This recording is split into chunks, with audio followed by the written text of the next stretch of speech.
falou de futebol italiano, você jogou lá, depois do Valencia você foi para a Atalanta e as contusões atrapalharam um pouquinho o seu rendimento por lá, né? Eu tive uma lesão de maleu lá, né? Essa foi eu nunca tive grandes lesões assim até então, né?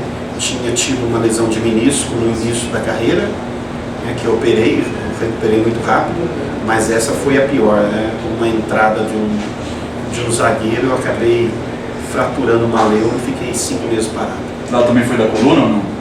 Não, lá não tive, principalmente porque se treinava muito pouco, né? A pré-temporada era muito puxada, mas durante a competição havia um alívio muito grande na parte de treino. Nós treinávamos num período só e aquilo, eu achei que ia sofrer muito, porque lá é muito mais frio que o Brasil, né? E a época do frio em Campinas eu sofria muito mais com a dor. E na Itália, quando você jogou, você pegou grandes times de opositores. O Milan tinha o Gullit, o Van Basten, o Rijkaard, né? Era times... O Napoli do Maradona. Maradona e Careca.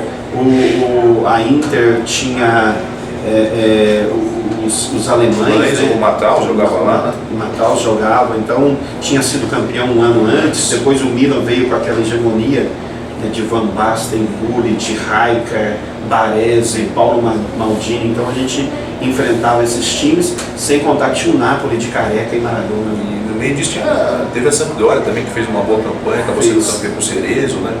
Teve uma época... O Mancini, que hoje é técnico do City. Exatamente, fez uma grande campanha. Então eram times muito fortes. A marcação é diferente lá de atacante? Dizem que depois de um tempo para cá houve um relaxamento nesse sentido, mas na minha época era muito forte. Era a marcação homem a homem, era muito uma marcação que eu não estava acostumado no Brasil. Eu demorei para me adaptar, levei meses para me adaptar àquilo. Depois que eu comecei a aprender a sair dessa marcação, aí as coisas melhoraram um pouco mais. Você acha que em outros mercados europeus teria também mais sucesso? Por exemplo, futebol inglês, futebol espanhol, futebol italiano? Eu acho que se tivesse jogado no futebol espanhol, talvez tivesse mais visibilidade, né? Apesar que na época na minha época o futebol mais disputado e mais forte, todo mundo queria ir para o italiano, né? Então o espanhol não era... Hoje, se eu fosse escolher, eu escolheria a Espanha.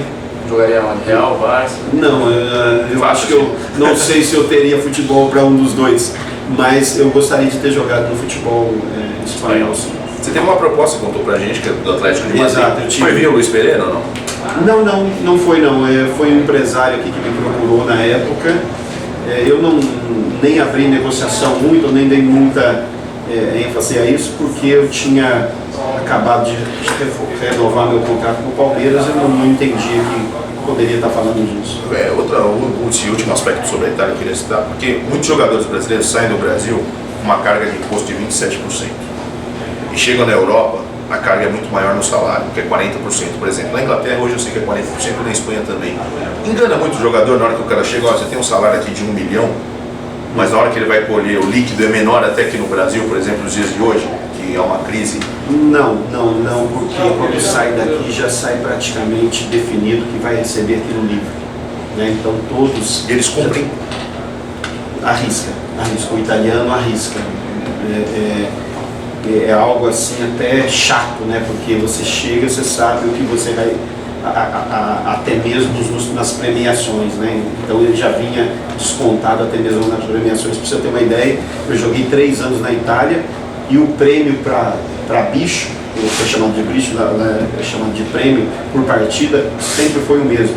O máximo que o nosso capitão conseguiu foi 2% de aumento, 3% de aumento, porque aquilo do país era zero, né? A inflação não era zero, então se mantinha aquilo sempre.